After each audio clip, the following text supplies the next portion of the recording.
Buenos días, hermanos. Estamos contentos de estar aquí. Bienvenidos al mes de febrero. Segundo mes del año 2019. 3 de febrero, día de dos grandes batallas en Argentina, la de San Lorenzo y la de Caseros. Y por supuesto que marcaron hitos en la historia de la República. Estamos aquí en la presencia del Señor reunidos esta mañana y al comenzar el mes de febrero estamos iniciando una nueva temática para todo el mes. La temática significa o se expresa en estas palabras: quiero más, yo quiero más. Puntos suspensivos. Responde a una palabra: ambición. ¿Saben que la palabra ambición no siempre es una ambición sana? Anoche se hacía aquí una encuesta, teníamos una reunión, un encuentro multitudinario realmente, todas las graderías cubiertas arriba y abajo, casi como en esta mañana, pero se encuestó preguntando: ¿la palabra ambición significa un deseo sano o un deseo enfermizo? Y entonces el 69% contestaron que es un deseo enfermizo y un 31% restante que es un deseo sano. En realidad la palabra ambición es más utilizada como algo que distorsiona la vida de una persona, la desbalancea. Aunque en el diccionario dice que la palabra ambición es simplemente desear con vehemencia conseguir algo. Desear conseguir algo. Ahora, cuando la ambición es enfermiza, dice, es un deseo ardiente y apasionado por conseguir dinero, por conseguir fama, por conseguir popularidad y por obtener poder.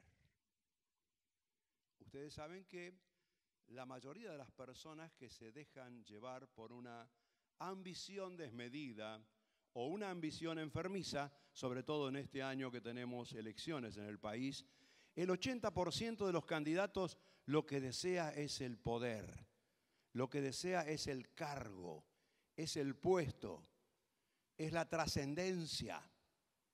Y no hay una actitud humilde de servicio a la nación.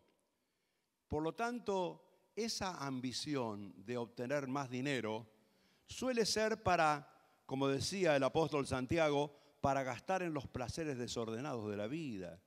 La gente cuando piensa en que se va a sacar la lotería, piensa en todo lo que podría hacer y siempre son pasiones desmedidas que llevan a la locura de poseer y de poseer y de tener y de alcanzar. Pero en esta mañana queremos reflexionar sobre una sana ambición. Una ambición sana es cuando uno desea cosas que van a ser para el bien de cada uno, para el bien de la familia, para el bien de los demás, que nos van a bendecir espiritualmente, emocionalmente y físicamente. Porque todo se basa en una palabra que dijo nuestro Señor Jesucristo cuando expresó que la vida cristiana es cada vez más y más. Hoy más que ayer, pero menos que mañana. Porque la fuente inagotable de vida del Señor hace que nuestra vida en Cristo sea una vida ascendente, una vida que ambiciona más y más. Y no se limita a las cosas materiales. Más allá de las cosas materiales, ambiciona espiritualmente llegar a niveles superiores. Por lo tanto, Jesús decía en el Evangelio de San Juan capítulo 10, verso 10, estas palabras: yo he venido al mundo, muchas veces Jesús dijo esto, ¿no? Yo he venido al mundo no para ser servido, sino para servir. Yo he venido al mundo para buscar y salvar lo que se había perdido. En esta ocasión dice, yo he venido al mundo para que tengan vida. Y agrega, y para que esa vida abunde cada día más y más. Ahora aquí hay dos grandes verdades. Y yo quiero referirme primero a la que está primero. Yo he venido para que tengan vida. Nadie puede ambicionar más si no tiene inicialmente vida en Cristo Jesús. Yo he venido para que tengan vida, es decir, para que puedan resucitar de una vida muerta en pasiones desordenadas, en vicios, en pecado y en error, una vida que reciba la influencia que viene del Espíritu Santo de Dios. Ahora, Jesucristo limitó a estas palabras toda su gran misión. Él descendió del cielo como el Hijo de Dios, vino a la tierra naciendo de la bienaventurada Virgen María, vivió una vida intachable, Él vino para dar vida. Y qué curiosa realidad es que dio vida a través de la muerte. Él vino para morir por nosotros. Él vino para ser desfigurado en el Calvario, porque nadie fue más desfigurado que Jesús, no solo por las torturas externas que padeció, sino porque Él cargó con el pecado de todos nosotros. Figúrense ustedes cómo el pecado deteriora a una persona, cómo el pecado, la injusticia, la maldad, los vicios, los malos pensamientos deterioran el rostro de una persona. Cómo se desfigura. Imagínense que Él cargó con todos los pecados de toda la humanidad. Fue desfigurado al máximo. Pero no solamente cargó con todos los pecados, sino que la Biblia nos enseña que Él cargó también con todas las enfermedades. Y si las enfermedades deterioran lentamente a una persona, la van desfigurando, van denigrando su rostro, sus expresiones. Jesús en la cruz cargó con todas las enfermedades.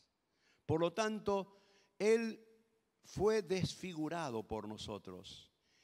Y no solamente eso, sino que con la fortaleza física que tenía, padeció el derramamiento de su sangre y la muerte vino a Él por una deshidratación y por un desangrado total que Él, aunque Él se apresuró al final y dijo, Padre, en tus manos encomiendo mi espíritu. Él salió antes que el físico determinara la muerte.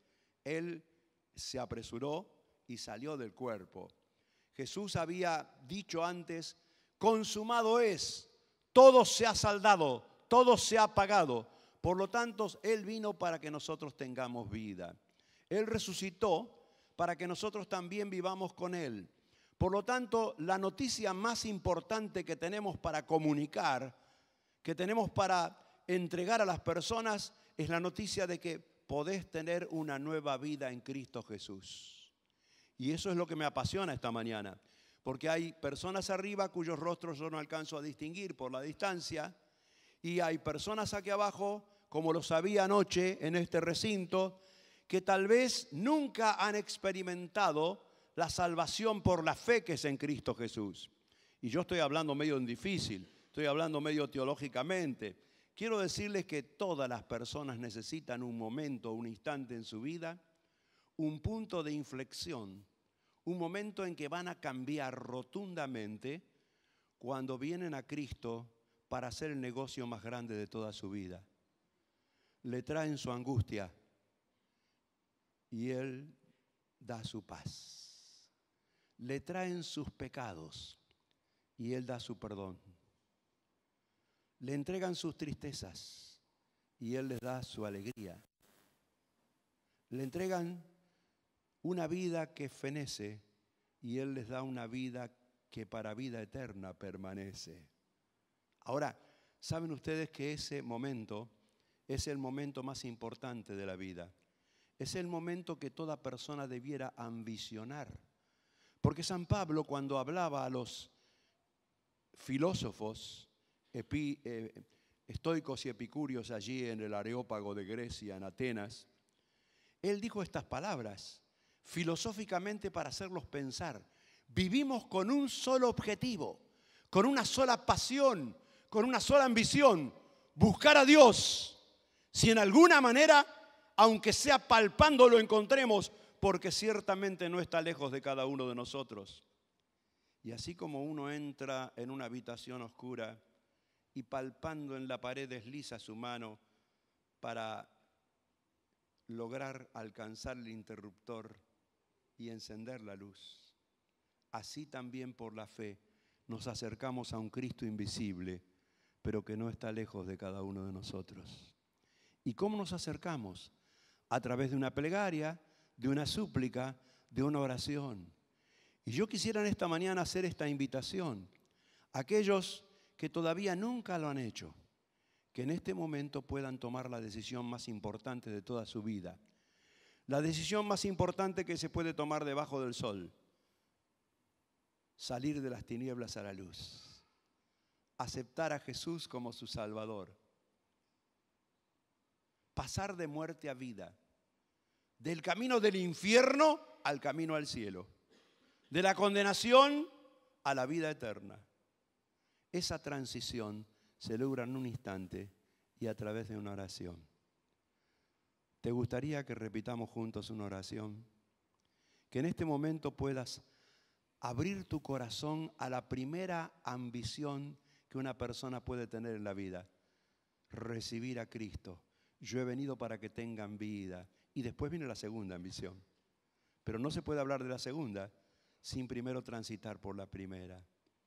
Esta bendición es que en este instante yo te invito allí donde estás sentado, donde estás sentada, que inclines tu rostro, que abras tu corazón, que eleves tu mente para repetir esta oración en el silencio de tu alma. Señor Jesús, yo estoy aquí en esta mañana de domingo, de un domingo luminoso y especial, porque quiero recibir tu luz, porque quiero recibir tu paz, porque quiero recibir tu perdón, porque sé que has muerto en la cruz por mis pecados y quiero confesar todos mis pecados. Muchos de ellos ya ni me acuerdo, Señor, pero los confieso todo. Perdóname, Señor. Límpiame con tu sangre preciosa.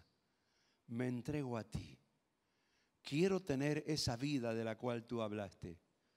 Una vida que comienza aquí en la tierra y se proyecta por todos los siglos de la eternidad en el más allá. Gracias, Señor. Gracias por escuchar mi oración. Doy gracias y gloria al Padre en tu glorioso nombre, en tu precioso nombre, Señor Jesús. Amén. Amén. Si lo has hecho de corazón, Jesús dice, el que cree en mí tiene una vida en una gloriosa nueva dimensión, tiene vida eterna. Estés aquí en el recinto del templo esta mañana o estés oyendo a través de las comunicaciones y de las redes en tu hogar, el Señor te dice, tienes vida eterna. Yo he venido para que tengas vida y esa vida ya la tienes si has aceptado a Cristo en tu corazón. Pero tengo una segunda y gran noticia que comunicarte en esta mañana. Y es que si tienes la vida en Cristo Jesús, esa vida cristiana tiene que desarrollarse. Es más y más y más. No tiene límites, porque Dios no tiene límites. Y Dios es la fuente de esa vida.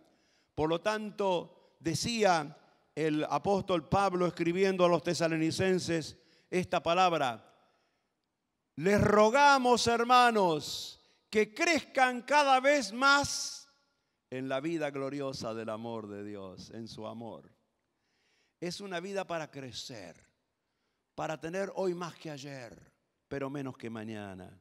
Porque es una vida abundante, es más y más y más. Y cuando yo pienso en eso de más y más, hay tantas cosas que uno podría pedir en la vida cristiana. Pero yo me limitaría a pedir solamente 3 esta mañana.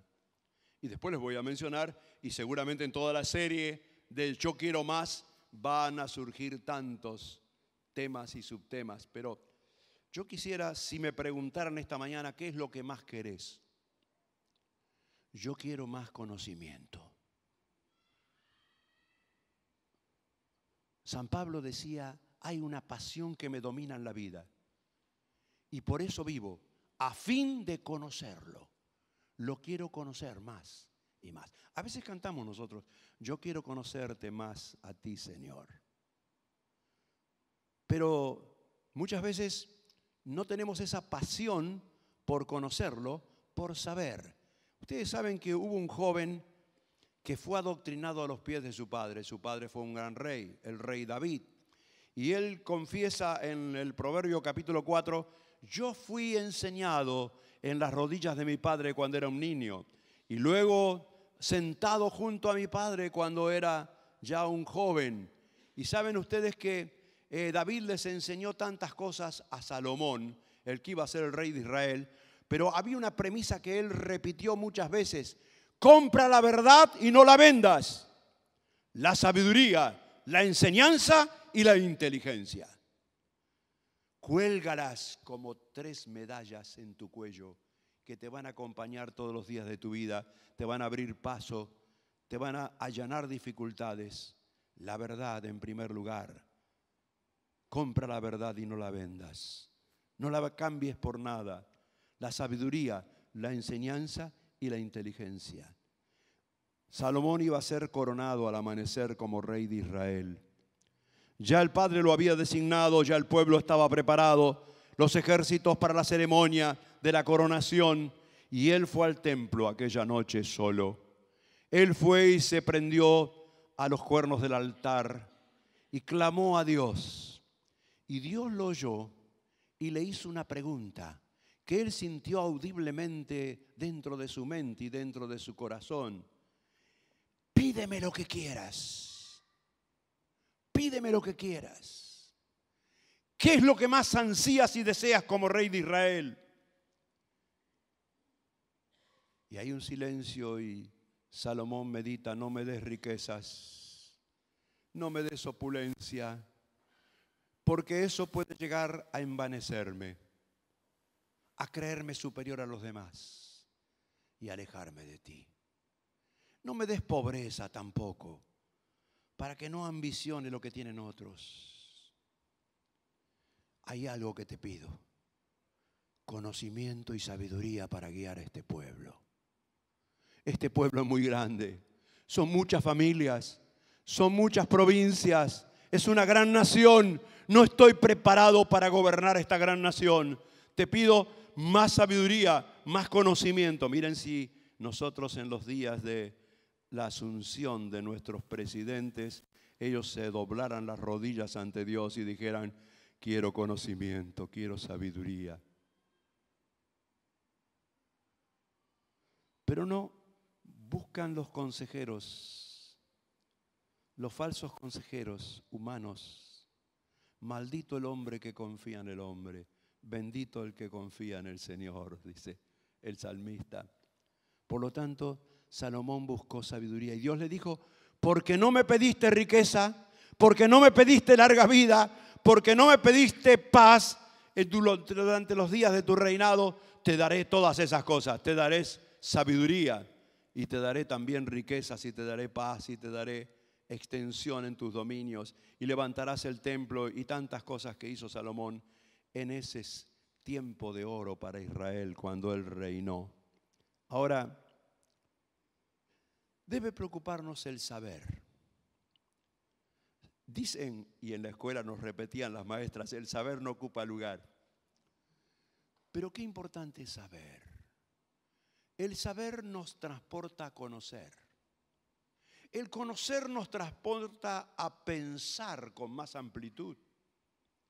El pensar nos lleva a razonar y a entender. Y el entender nos lleva a creer. Y el creer nos transporta a esa gloriosa sensación de sentir. Y el sentir nos lleva a vivir una vida abundante en Cristo Jesús. Había un dicho muy común entre los católicos, ¿no? Y sobre todo algunos sacerdotes lo proclamaban: la ignorancia es la madre de la fe. Ignora y cree.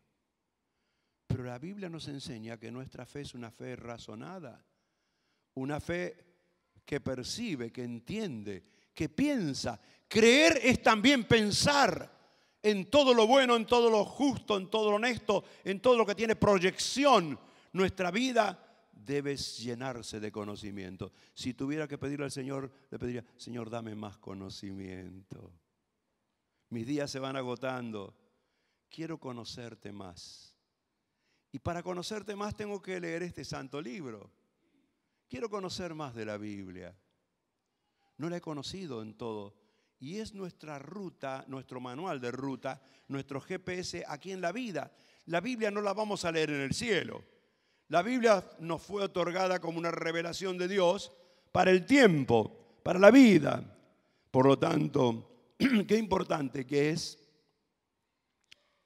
conocer más la palabra de Dios. Conocer las historias, conocer las profecías, conocer las doctrinas, conocer los mandamientos y las promesas. Dios se compromete con su palabra. Qué importante que es conocer más a Dios Padre. Toda la amplitud de su conocimiento, de su sabiduría, de su majestuosidad. A Dios el Hijo, que vino a la tierra, se hizo un ser humano para transitar los caminos polvorientos de la tierra santa y para morir por nosotros en la cruz. Qué importante es conocer el poder del Espíritu Santo, que no es una influencia, que no es una sensación, es una persona. Dios mismo, Padre, Hijo y Espíritu Santo.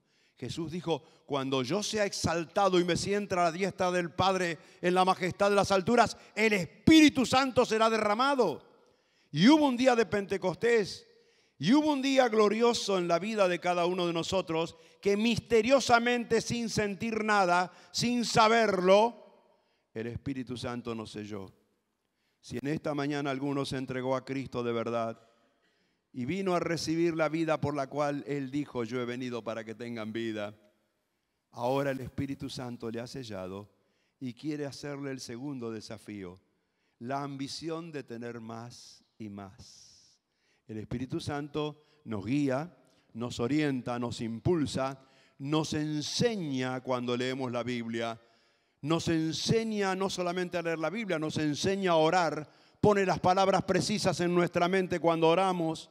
Y si no podemos orar con el entendimiento, el Espíritu clama con gemidos ininterpretables, indecibles, cuando oramos en el Espíritu. Cuando nuestra mente no es edificada, pero sentimos la presencia del Señor. El Espíritu Santo nos otorga dones, capacidades, virtudes. El Espíritu Santo nos llena del fruto glorioso que renueva nuestro carácter con una sensación de amor, de gozo, de alegría, de paz, de paciencia, de bondad, de fe, de equilibrio. El Espíritu Santo nos enseña.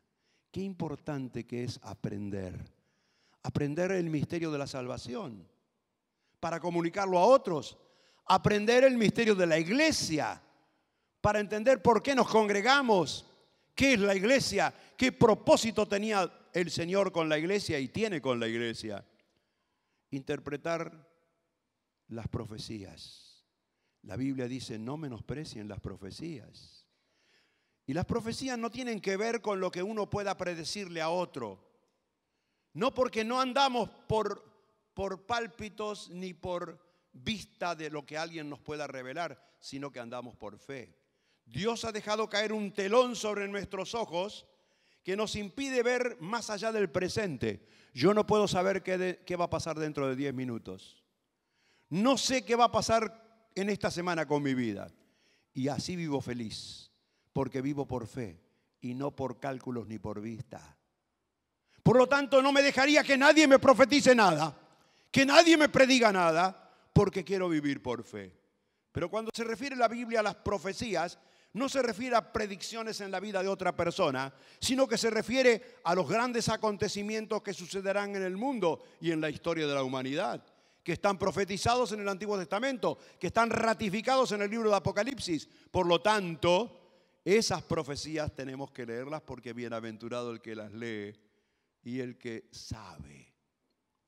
¿Saben que el profeta Oseas, al ver la decadencia de su pueblo Israel, tuvo una expresión tremenda que surge en el capítulo 4, verso 7 de su profecía y dice así: mi pueblo fracasó porque le faltó conocimiento. Le faltó conocimiento de la ley de Dios. Ahora, si tuviera que pedir una segunda cosa, pediría más y más obediencia. ¿Saben que la obediencia es una virtud que se ha desdibujado en nuestros días?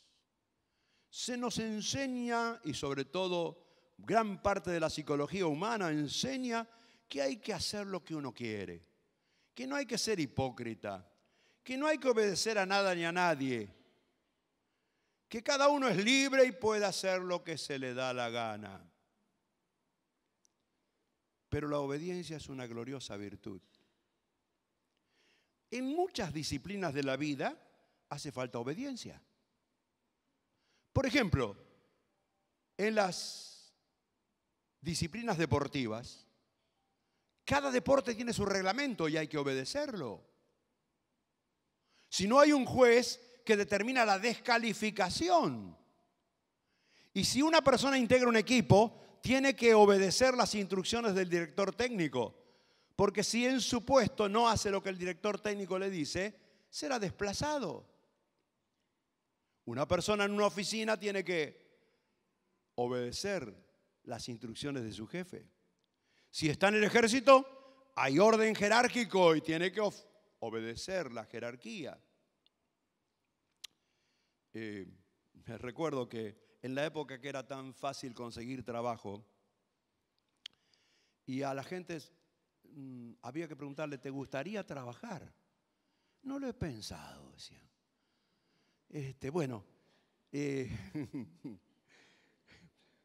Muchas veces me tocó en una humilde condición de poder atender a los que iban a ser empleados para un negocio.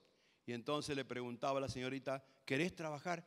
Y yo no tengo necesidad, pero podría hacerlo. Bueno, pero ¿por qué no le das lugar a otra si no tenés necesidad?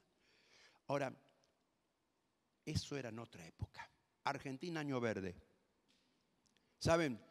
Argentina Año Verde era, un día el director de catastro de la Municipalidad de Santa Fe me dijo, necesito 2 empleados, Daniel. ¿Me los podés conseguir en tu iglesia? Sí, porque no se llamaba concurso, se los tomaba así como, dice, necesito un técnico constructor que tenga el título y necesito que se adiestre, que se capacite para hacer las inspecciones en las obras que hay en la ciudad, etc. Y bueno, y necesito también otro muchacho que no tenga mucha condición. Es una ordenanza, uno que pueda llevar los expedientes de una oficina a otra, que haga los mandados internos dentro del Palacio Municipal. Y bueno, le conseguí los 2 muchachos.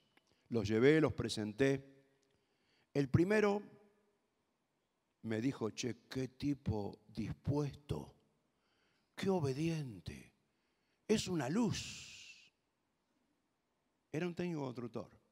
Trabajó 10 años en la municipalidad y después, por supuesto, conoció una chica en un campamento, una chica cristiana de Córdoba, se casó, se fue a vivir a Córdoba y trabajó en la municipalidad de Córdoba y trabajó también en su profesión.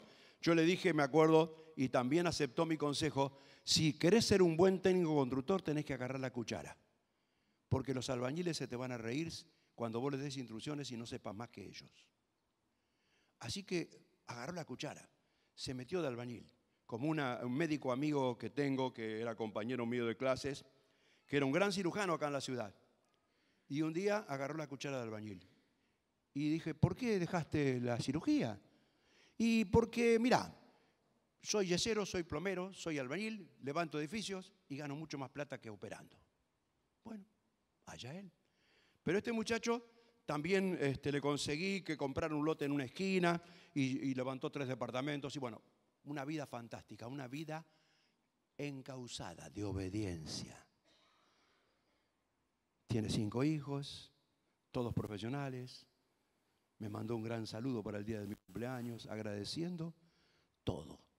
El otro que recomendé duró 2 días. Usted dice, lo piraron, lo echaron. No. El primer día sufrió su trabajo de subir y bajar escaleras, de subir y bajar ascensores, de llevar de un lugar a otro. Y el segundo día le dijo, Señor, al jefe, yo renuncio, porque yo nunca obedecí a nadie y no estoy para obedecer sus indicaciones. Tremendo. Yo no lo podía creer, pero sí.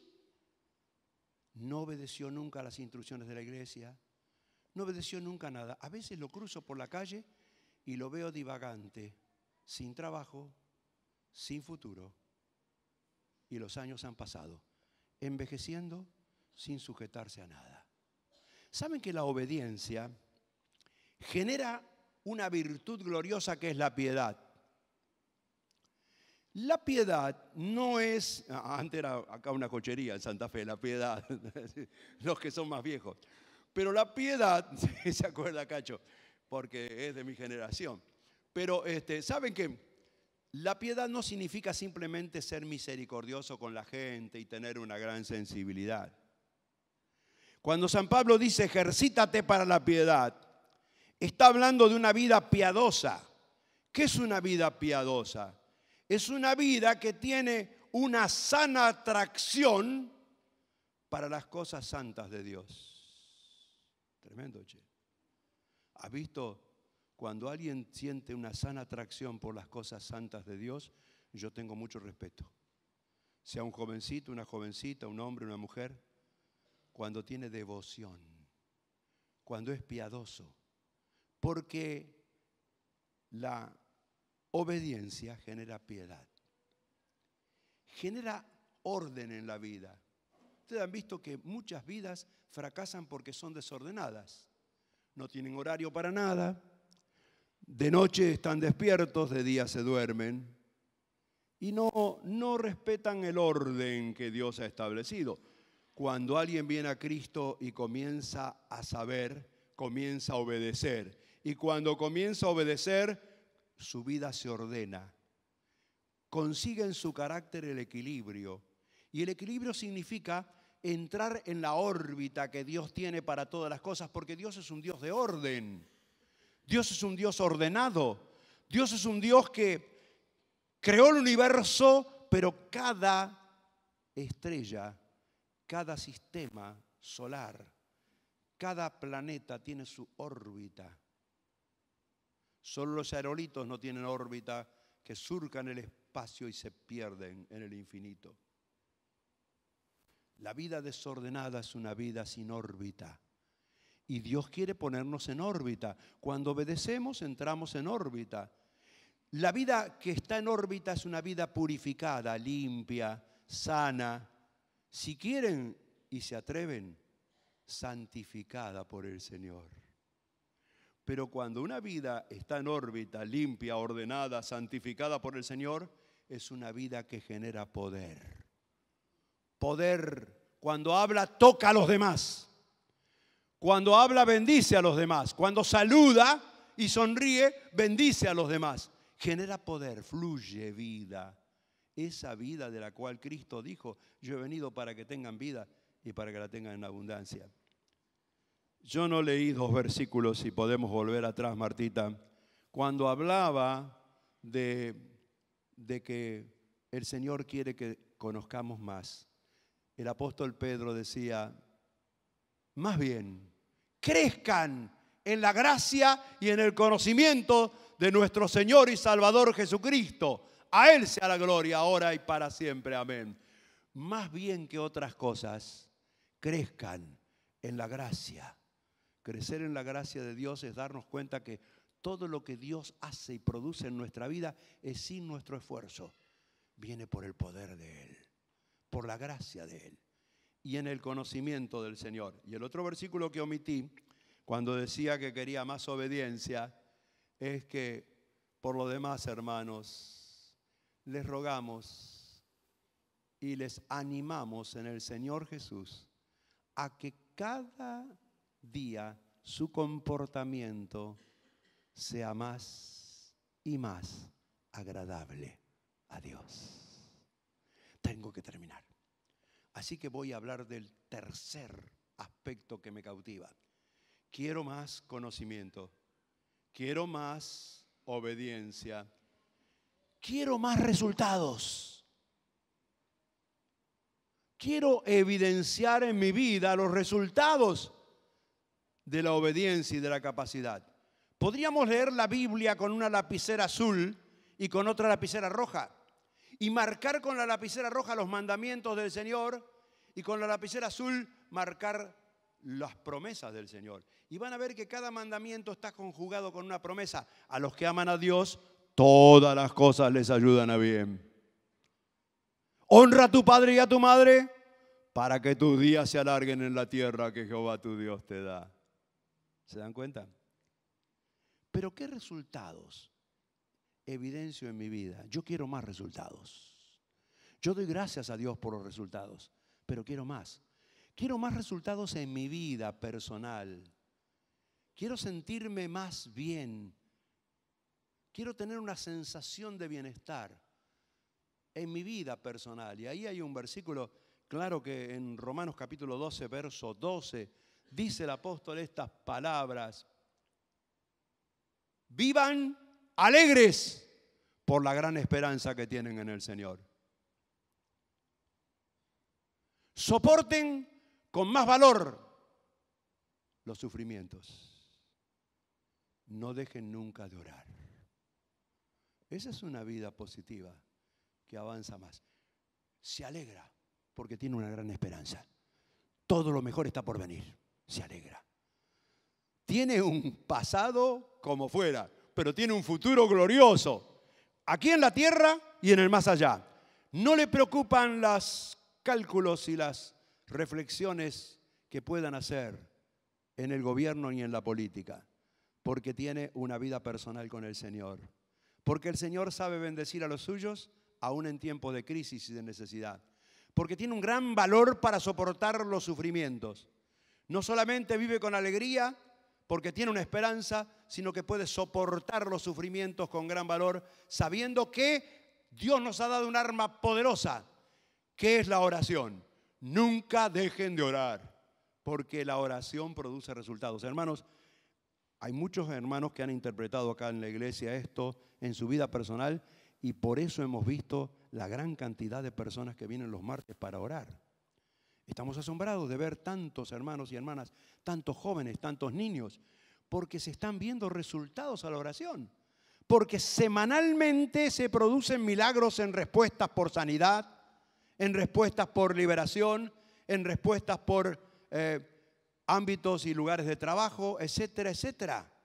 El Señor responde a la oración. La vida tiene resultados cuando uno ora, pero no solamente en la vida y en el sentir de cada uno, sino en el ámbito laboral, en la productividad. Yo quiero ver más resultados en mi vida y doy gracias a Dios por todos los resultados que ya he tenido, pero Pablo decía en 1 Corintios que procuren vivir en paz y ocuparse en sus negocios. Procuren vivir en paz y ocuparse en sus negocios y trabajar con sus propias manos. Qué interesante esto. En aquella época no había empresas. No había un Estado que diera trabajo a la gente.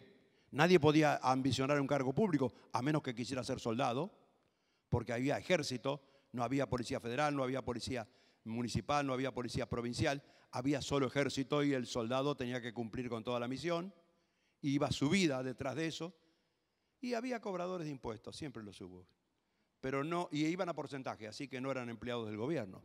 Fíjense, procuren trabajar con sus propias manos, tal y como les hemos ordenado. Cada uno tenía que generar su propio oficio, generar que era una necesidad y fabricar con sus manos eso y venderlo, porque no había otro recurso en esa época. Pero dice, ocúpense de sus negocios y de generar trabajo con sus manos. Así que siempre hubo mujeres que cocinaron, siempre hubo gente que trabajó con sus manos. ¿A fin de qué? Dice muy bien clarito, a fin de que ustedes puedan sentir, vivir honradamente, conduciéndose con los de afuera en una forma impecable y no tengan necesidad de nada, no tengan necesidad de nada. Es decir, así condúzcanse, así vivan. Pero por último, y va, en serio, que es último. Ustedes necesitan, decía el apóstol, no solamente crecer en la sensación de la vida personal y tener una vida feliz, agradable, no solo avanzar más y más en lo laboral, sino sembrar para el reino de Dios, crecer más y más en la evangelización. Sarmiento, lo dije muchas veces, decía, escribí un libro y te van a recordar. Plantá un árbol y van a decir, lo plantó fulano de tal. Tené un hijo y va a llevar tu apellido. Pero todas esas cosas son para el tiempo. Podés desarrollar una gran capacidad para orar por los enfermos y el Señor puede hacer muchos milagros de sanidad. Pero eso es para el tiempo. El que se sana se vuelve a enfermar alguna vez por otra cosa. Podés pedir por situaciones difíciles, circunstancias complicadas en la vida de las personas y el Señor las soluciona. Pero todo es para el tiempo. Cuando alguien lleva una persona a los pies de Cristo, está haciendo algo con trascendencia para toda la eternidad. Spurgeon, aquel gran predicador inglés, decía, y aunque predicó a multitudes y los taquígrafos copiaban sus sermones para publicarlos en los periódicos de Inglaterra, él decía en Londres de 1845 estas palabras: yo cuando llegue al cielo quiero ver al Señor, quiero ver la gloria majestuosa de los ángeles, pero quiero ver a aquella viejita que se estaba por morir y yo la llevé a los pies de Cristo y recibió el perdón de sus pecados. Ella está allí porque yo la gané para el Señor. San Pablo decía, cuando escribía a los hermanos de Tesalónica, ustedes son mi corona. Aquel día cuando yo esté en el cielo y reciba mi corona, la cual me dará el Señor juez justo no solamente a mí, sino a todos los que aman su venida. Yo tendré estrellas en esa corona y cada una de esas estrellas son ustedes, que los gané para el Señor, decía él. Y había una antigua canción que decía, mi corona tendrá sus estrellas allí, en las almas que yo rescaté, cuando el sol ya decline y entremos allí. Mi corona de estrellas tendré. Has crecido, has ganado a alguien, tenés una sana ambición por ganar a otros para Cristo. Yo siempre cuento la historia de la primera persona que pude llevar a los pies de Jesús. Yo tenía 13 años y claro, estaba predicando en una reunión para niños acá en el barrio y había una tarde de viento y se usaba el franelógrafo con figuras y estaba predicando del buen samaritano y se me volaba el burro, se me volaba el enfermo que estaba abajo, lo buscaba, no podía pegar las figuras, los chicos se reían, hasta se daban cocas en la cabeza, había un desorden, pero yo veía una niña que tenía 9 años, gruesas lágrimas caían por sus mejillas y me acerqué a ella y le dije, ¿qué te pasa? Jesús me tocó el corazón y quiero entregarme a Cristo. Nunca voy a olvidar la sensación hermosa de paz cuando tiene alguien que ora y se entrega al Señor. Irma Biekler se llamaba. En los días de su juventud, en un accidente falleció en la ciudad de Rosario, pero un día la veré en el cielo. Y el Señor me dio oportunidad de estar internado en el Hospital Cuyen.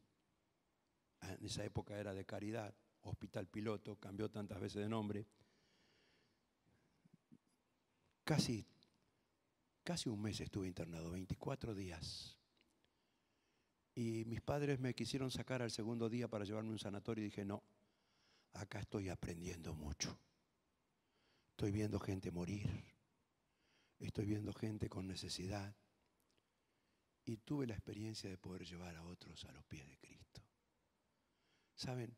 Los años pasaron, 10 años, casi 12, fueron la previa para fundar esta iglesia. Este año cumplimos 48 años. Yo no llevo cuenta de cuántas personas llevé a los pies del Señor. Pero yo quiero desafiarles a que ustedes deseen más y más fruto en la evangelización. Porque no pierdan tiempo con la gente que no quiere. Está lleno de gente que no quiere. Pero por favor, descubran a los que quieren. Hay muchas personas que quieren y necesitan quien les alcance el mensaje. Necesitan quien les hable y les cuente que pueden tener vida y vida eterna en Cristo Jesús. Que les ayude a orar, que les enseñe el camino de la verdad y van a ver cómo las lágrimas humedecen los ojos. Como la persona que recibe el impacto de la palabra que entra por sus oídos, que atraviesa la mente y que va al corazón. Y van a ver que no hay sensación más hermosa que llevar un alma a los pies del Señor. Ojalá que esta iglesia sea una iglesia que tenga una sana ambición, que desee más y más y más. Yo he presentado solamente tres temas. Más conocimiento, más obediencia, más resultados. Había una jovencita, Frances Havergal, que en Inglaterra, en el siglo pasado, comenzó a pensar en qué más puedo crecer. Y le surgieron 24 aspectos en los cuales podía crecer. Conjugó una oración que escribió en 3 estrofas, con 8 versos cada estrofa, diciendo más y más. Necesito que me des más santidad, Señor. Más santidad, más odio al mal. Más calma en las luchas, más alto ideal, más fe, mi maestro, más consagración, más fuego en servirle, más dulce oración. Señor, hazme más prudente, dijo ella. Más prudente hazme, más sabia en Él, más firme en su causa, más fuerte y más fiel. Más recta en la vida, más triste al pecar, más humilde hija, más pronta en amar. Y en su última estrofa decía, más pureza dame, más fuerza en Jesús, más de su dominio propio, más paz por la cruz, más rica esperanza, más obras aquí, más ansias del cielo, más alegría de allí. Yo quisiera que la oración nuestra en esta mañana sea, Señor, yo quiero más de ti. Quiero más de ti. Quiero aprender a sentir más la sensación de tu presencia. Señor, yo quiero desaparecer para que tú aparezcas. Señor, yo quiero achicarme para que tú te engrandezcas. Es lo que decía el profeta Juan, yo quiero menguar, achicarme, para que crezcas tú. Inclinamos nuestro rostro. Señor, gracias porque nos trajiste vida en Cristo Jesús. Gracias porque Él vino para darnos esa vida gloriosa que ya tenemos. Pero no entendemos la vida de algunos hermanos que se conforman con haber tenido el perdón de sus pecados. Y no vienen a la iglesia ni se reúnen con nosotros porque no han entendido que hay más. No oran en sus casas porque no descubrieron que hay más. no leen tu palabra porque no sienten una sana ambición a que tú tienes más para nosotros. Señor, ten misericordia y ayúdanos a tener esa sana ambición. La sana ambición de conocerte, de saber, de pensar, de entender, de creer, de sentir, de vivir. Señor, danos más la sana ambición de obedecerte, porque eso genera piedad. Sí, Señor, queremos más equilibrio, más piedad, más órbita, más vida ordenada, más santidad, más poder que fluya en nuestras vidas. Señor, danos más resultados en la vida diaria, en nuestras actividades, en nuestra profesión, en nuestros negocios, en nuestro quehacer con las manos. Pero Señor, danos más fruto en la evangelización. Que nosotros cada uno tengamos una santa pasión por ganar a otros, por influenciar sobre nuestros seres queridos, sobre nuestros conocidos. Señor, mi vida se está agotando y quiero llegar a tu presencia un día a las playas celestiales y que mis redes no estén vacías. Señor, no permita que la red de ningún hermano esté vacía. Nos has mandado a pescar personas, almas para ti.